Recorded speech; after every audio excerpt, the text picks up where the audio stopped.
Chapitre 136 Apprendre la confrontation juste. Beaucoup croiront assister à la fin des conflits.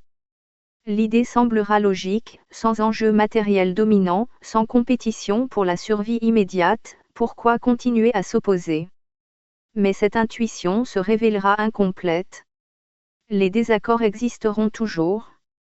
Ils ne disparaîtront pas, car ils feront partie du vivant, des différences de perception, d'expérience, de besoin. Ce qui changera, en revanche, ce sera leur nature. Ils ne seront plus camouflés par la peur.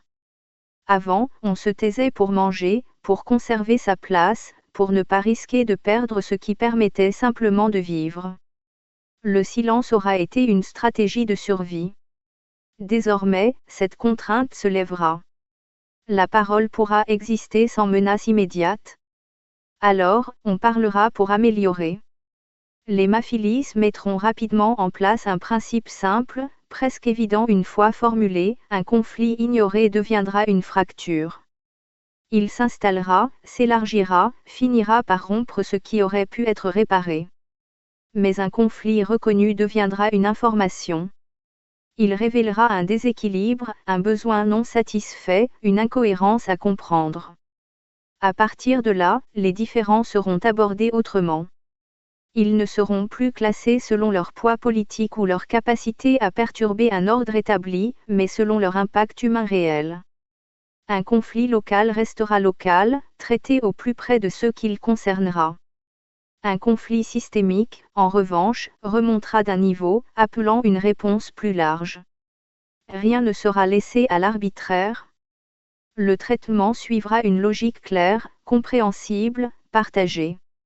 Les débats eux-mêmes changeront de forme. Ils ne seront plus des affrontements d'idéologie, où chacun cherchera à imposer une vision abstraite. Ils deviendront des confrontations d'expérience, où chaque point de vue apportera une part du réel. Les maphilis sauront que le vrai danger n'aura jamais été le désaccord en lui-même. Le désaccord, au contraire, sera souvent un signal utile. Le danger résidera ailleurs, dans la confiscation de la bonne décision. Dans le moment où une réponse juste ne pourra plus émerger, bloquer, déformer ou accaparer. Dans les archives, une note sera ajoutée, comme un rappel destiné à durer. Une société juste ne sera pas celle qui évitera les conflits, mais celle qui empêchera qu'ils deviennent éliminatoires ou néfastes.